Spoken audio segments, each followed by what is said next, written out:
अस्सलाम वालेकुम। आज हम बात करेंगे मुझे कबूल नहीं के 17 एपिसोड के बारे में।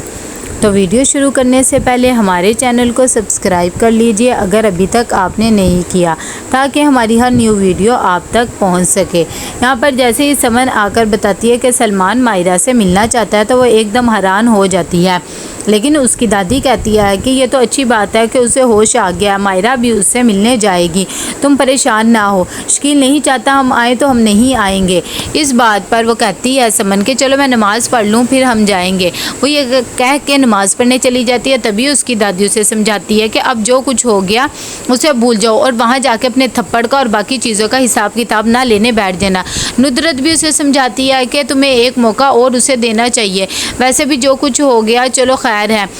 यहाँ पर मायरा बेचारी खामोश हो जाती है, वो कुछ भी नहीं बोलती। विशाल भी उसे कहती है कि तुम्हारे पास बहुत ही अच्छा मौका है, तुम बस अब सब कुछ ठीक कर लो और ये तुम सब कुछ ठीक कर सकती हो। वो खामोश हो जाती है। मायरा यहाँ पर अकेली बैठी होती है। तभी नुदरत उसके पास आती है और कहती है कि तुम अपनी बहन की खातिर ये सब बर्दाश्त कर लो, वैसे भी तुम्हें पता है कि ख़ानदान वाले कितनी बातें करेंगे अगर तुमने ये कुछ भी ऐसा किया।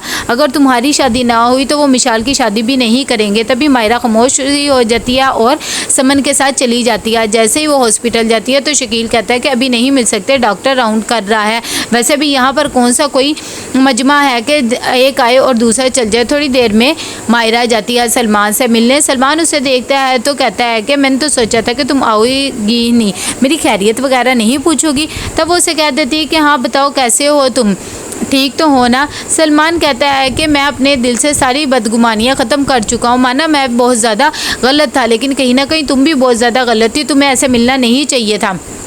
वैसे भी आतिर के बाप चाह रहा है कि हम एफआईआर वापस ले लें, लेकिन एफआईआर एक ही शर्त पे वापस ली जाएगी कि हम दोबारा निकाह करेंगे और इस वक्त तुम निकाह अपने बिल्कुल रजामंदी से ही करोगी। वो कहती है कि ठीक है तुम एफआईआर वापस ले लो और बाकी तुम जो कहते हो मैं वैसे ही करूँगी, और वैसे भी तुम्हारी ही गलती थी। खैर वो खामोश हो जाती है। यहाँ पर आतिर को जेल से रिहाई दे देती है। जब आसिफ उसे लेकर जा रहा होता है तो वो कहता है कि मैंने घर नहीं जाना बल्कि मैं सलमान से मिलना चाहता हूँ। आसिफ उसे कहता है कि तुम तो पागल हो चुके हो, अभी अभी अंकल ने इतने पैसे देके तुम्हें छुड़वाया है और फिर तुम ऐसे कर रहे हो। लेकिन वो कहता है कि मेरा वहाँ पर जाना बहुत ज़्यादा ज़रूरी है, मैं जाना चाहता हूँ और उससे बात करना चाहता हूँ। खैर वो चला जाता है। यहाँ पर मायरा बहुत ज़्यादा परेशान होती है और उसे याद आ रहा था सब कुछ कि मैं ये क्या करूँ। आतिर को भी बचा लिया, लेकिन सलमान तो एक बहुत ही गलत इंसान है। पहले भी वो मेरे साथ बहुत ही बुरी हरकतें करता रहा है, एक वही सहारा था मेरे लिए जिसने कहा था कि मैं कभी भी तुम्हारा साथ नहीं छोड़ूंगा। वो ये बातें सोच के अभी कमरे में आती है तो सलमान उसे कहता है कि तुम कहाँ चली गई थी, मैं कब से तुम्हारा वेट कर रहा था। तो वो कहती है कि मैं बाहर बालकनी में ही खड़ी थी, तुम्हें कुछ काम है तो बताओ। वो उसे कह देता है कि हाँ काम तो है, मैं चाहता हूँ कि तुम मुझे जूस पिला दो। मायरा बेचारी खामोश हो जाती है और खामोशी से उसे जूस पिलाने लग जाती है। वो कहता है कि वाह मुझे तो लगा तुम नहीं पिलाओगी। इतनी देर में आतिर भी वहाँ पर आ जाता है तो उसे देखकर मायरा हक्की बक्की रह जाती है और सलमान को बहुत ज़्यादा गुस्सा आने लग जाता है। और वो कहता है कि तुम यहाँ पर क्यों आ गए, तुम्हारे बाप ने कहा था कि तुम्हारी एफआईआर वापस ले लूँ इसीलिए लिया है। साथ ही वो मायरा को कहता है कि तुम दीवार की तरफ मूव कर लो जब तक ये यहाँ पर है।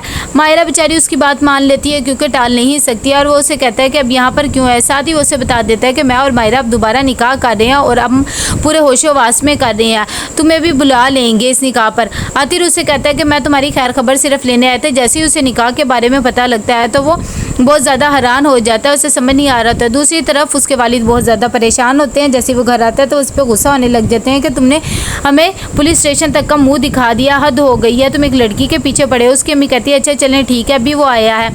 आतिर इतनी देर में कहता है कि मैं ज़रा फ्रेश होकर आ जाता हूँ। तो उसकी अम्मी कहती है कि हाँ तुम जाओ। उसके अब्बू कहते हैं कि इसने बहुत ज़्यादा हमें शर्मिंदा किया है, मैं सोच भी नहीं सकता था कि ये सब कुछ करेगा। उसकी अम्मी कहती है अच्छा चलें ठीक है, आप ये बात जाने दें। यहाँ पर आतिर अपने कमरे में ऊपर जा रहा होता है कि शर्जिया उससे देखती है और हालचाल पूछती है। तब वो कहता है कि मैं फ्रेश होकर आता हूँ। वो भी बहुत ज़्यादा दुखी होती है अपने भाई को इस हालत में देखकर। यहाँ पर जैसे ही मायरा घर आती है तो सब घर वाले बहुत ज़्यादा खुश होते हैं उसके फैसले से और उसकी दादी कहती है कि तुमने हमारा सर फ़ख्र से बुलंद करके रख दिया। मिशाल भी बहुत ज़्यादा खुश होती है।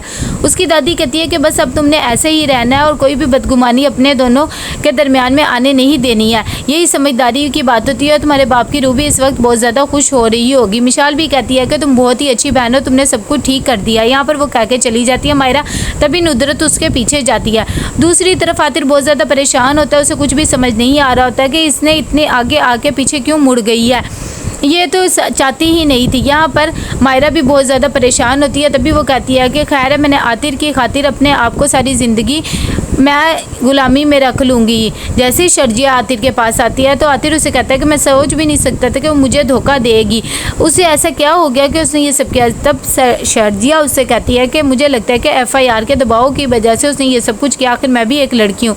जैसे ही ये बात आतिर को पता लगती है तो वो बहुत ज़्यादा दुखी हो जाता है कि क्या उसने ये सब कुछ मेरी खातिर किया। तो कैसा लगा आपको ये एपिसोड, लाइक कमेंट शेयर करके लाजमी बताइएगा। अल्लाह हाफिज़।